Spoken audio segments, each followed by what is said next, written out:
चलिए class 9th math exercise 8.2 में question number 7 देखते हैं। क्वेश्चन 7 दिया है त्रिभुज ABC जिसका कोण C समकोण है। कर्ण AB के मध्य बिंदु M से होकर BC के समांतर खींची गई रेखा AC को D पर प्रच्छेद करती है। दर्शाना है कि D भुजा AC का मध्य बिंदु है और MD लंब AC है।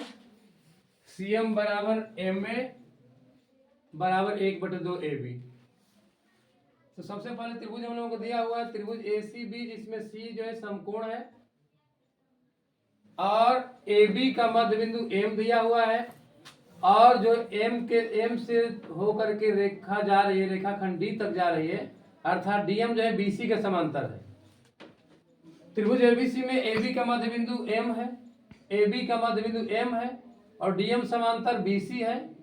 तो किसी त्रिभुज में अगर एक भुजा के मध्य बिंदु से मिलाई गई जो दूसरी भुजा के समांतर होती है, वह दूसरी भुजा को भी समद्विभाजित करती है। उसी नियम के अनुसार त्रिभुज ABC में हम देख रहे हैं कि AB का मध्य बिंदु M है और DM और BC समांतर, ये DM और BC समांतर है, ये मध्य बिंदु है और ये वाला इसके समांतर है, अतः AC का भी मध्य बिंदु D होगा। यही सिद्ध करना था। अब चूंकि DM और BC क्या है, समांतर है, DM और BC क्या है, समांतर है, ये वाली रेखा इस रेखा के समांतर है, इसलिए ऊपर वाला कोण नीचे वाले कोण के क्या होगा, बराबर होगा। कोई दो समांतर रेखा को अगर कोई तिर्यक रेखा काटेगी तो ये करस्पॉन्डिंग एंगल अर्थात संगत कोण क्या होगा, बराबर होगा। कब बराबर होगा, जब ये और ये समांतर होगा। मतलब समांतर रेखाओं को कोई तिर्यक रेखा काटेगी तो समांतर रेखा DM और CB है, मतलब DM समांतर BC है, इसलिए ऊपर वाला कोण ये हमारी रेखा जो है AC जो है इसके लिए क्या हो जाएगा, चाहे DC जो है तिर्यक रेखा हो जाएगा। तो तिर्यक रेखा के ऊपर वाला कोण और ये नीचे वाला कोण संगत कोण होगा, इसलिए आपस में बराबर होगा। तो अगर C का मान 90 डिग्री है तो D का भी मान क्या होगा, 90 डिग्री, अतः DM लंब BC हो जाएगा। यही सिद्ध करना था सेकेंड नंबर। चलिए थर्ड पार्ट में, फर्स्ट और सेकेंड तो हो गया, थर्ड पार्ट में रचना कर लेते हैं। CM को मिला लेते हैं। CM को मिलाएंगे तो दो त्रिभुज हमको दिखाई दे रहा है, ADM और DCM दिखाई दे रहा है। तो ADM तथा DCM दोनों में मिलाते हैं। क्या क्या दिया हुआ है, AD बराबर CD दिया है। AD और CD कैसे बराबर दिया है, एक में सिद्ध कर दिया गया है। D भुजा AC का मध्य बिंदु है, ये पहले वाले में सिद्ध किया गया है, इसलिए AD बराबर CD होगा।